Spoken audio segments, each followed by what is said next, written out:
Pemirsa, Mahkamah Konstitusi telah menyelesaikan sidang pemeriksaan judicial review terkait dengan sistem pemilu. Meski MK belum mengeluarkan putusan, namun mantan Wamenkumham dan pakar hukum tata negara Denny Indrayana menyebut ada informasi sistem pemilu nantinya akan menggunakan sistem proporsional tertutup. Setelah sidang pemeriksaan judicial review, Mahkamah Konstitusi segera memutuskan perihal sistem pemilu 2024. Apakah menggunakan sistem proporsional terbuka, tertutup, atau sistem baru?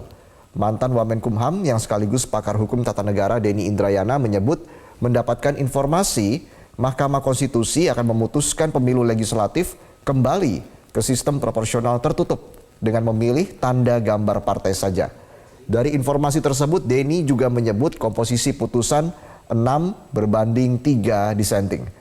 Dalam unggahannya, Denny juga menyinggung terkait perpanjangan masa jabatan KPK dan peninjauan kembali sengketa Partai Demokrat oleh Kepala Staf Kepresidenan Muldoko.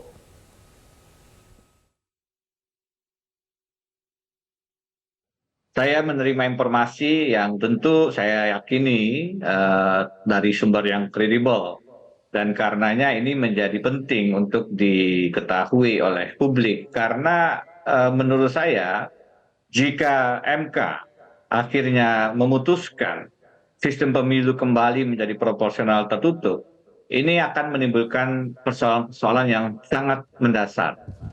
Pertama, seharusnya tentang sistem pemilu apakah tertutup dan terbuka, itu adalah pilihan. Artinya masing-masing pasti punya kelebihan dan kekurangan. Karena itu dalam Undang-Undang Dasar kita tidak ada ketentuan yang mengharuskan menggunakan sistem pemilu legislatif yang mana. Nah, itu maknanya Undang-Undang Dasar memberikan keleluasaan kepada pembuat undang-undang, dalam hal ini Presiden, DPR, dan DPD, untuk memilih. Itu yang disebut dengan konsep open legal policy.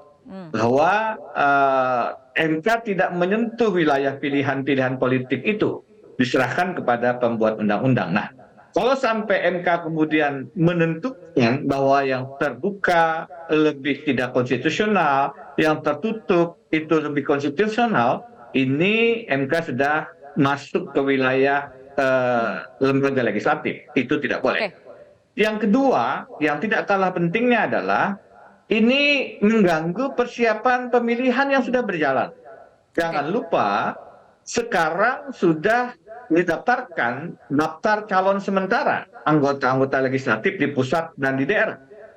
Jika di tengah jalan ini kemudian sistemnya berubah, tentu ini akan menimbulkan kekacauan. Oke, baik. Partai-partai berhitung ulang. Tidak tertutup kemungkinan calon-calon sementara akan mengundurkan diri. Karena yang lebih berpeluang untuk menjadi anggota dewan adalah calon-calon nomor 1. Itu pasti akan menimbulkan kerumitan-kerumitan.